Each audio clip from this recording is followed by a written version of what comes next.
Ընդհանրապես Օսմանյան կայսրության պատմությունը ինքնին բավական հետաքրքիր դիսցիպլին է։ Երեմիա Քյոմուրճյանի ժամանակաշրջանը, այսպես ասած, համարվում է Օսմանյան կայսրության անկման ժամանակաշրջան։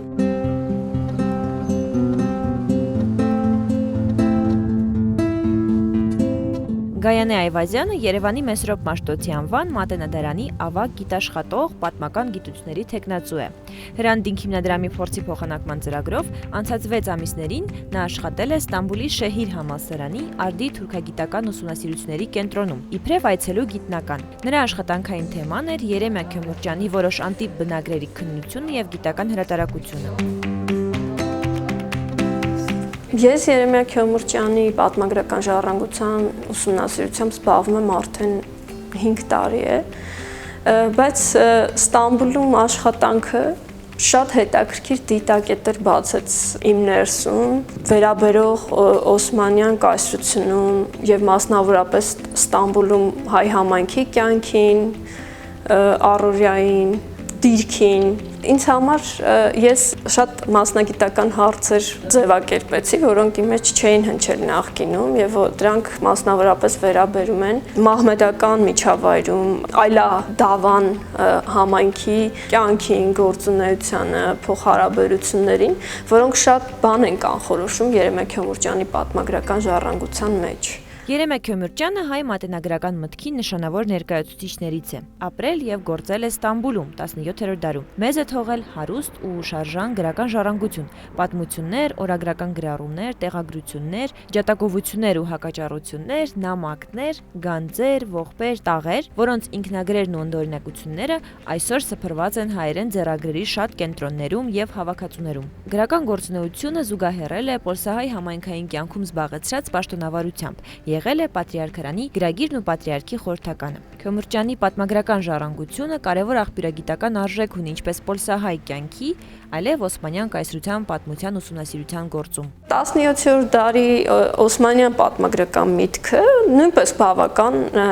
հետաքրքիր է, բավական խայտաբղետ է, բավական բազմաժանր է, բայց թուրքերը բնորոշում են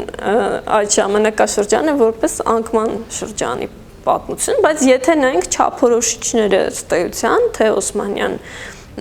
գրական միջավայրում, թե հայ պատմագրական իրականության մեջ բավական նմանատիպ են, նույնատիպ են, այսինքն գրականության աշխարհիկացում,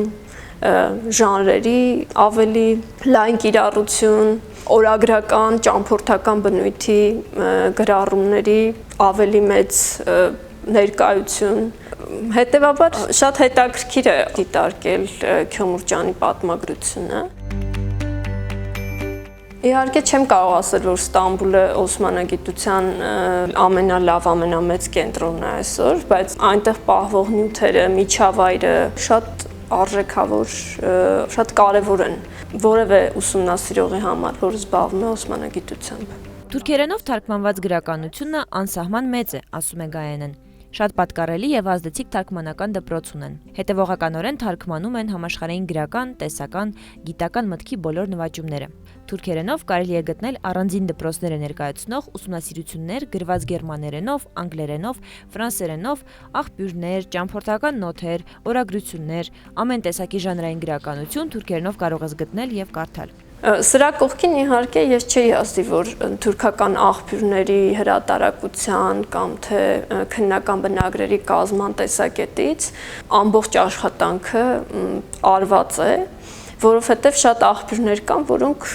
ի զարմանս ինձ հրատարակված չէին նույնիսկ, բայց թարգմանական դպրոցի ավանդույթները պարզապես հիացնում են։ Այդ գիտակցումը շատ էական էր ինձ համար, որ գիտնականին գործիքակազմով ապահովելու խնդիր են իրենց առաջ դնում եւ դա լուծում են։ Այս տարվա օգոստոսին Մատենադարանը համագործակցելով Հրանտինք հիմնադրամի հետ նախատեսում է օսմաներենի դասընթացներ, որոնք կվարեն համապատասխան մասնագետներ Ստամբուլից։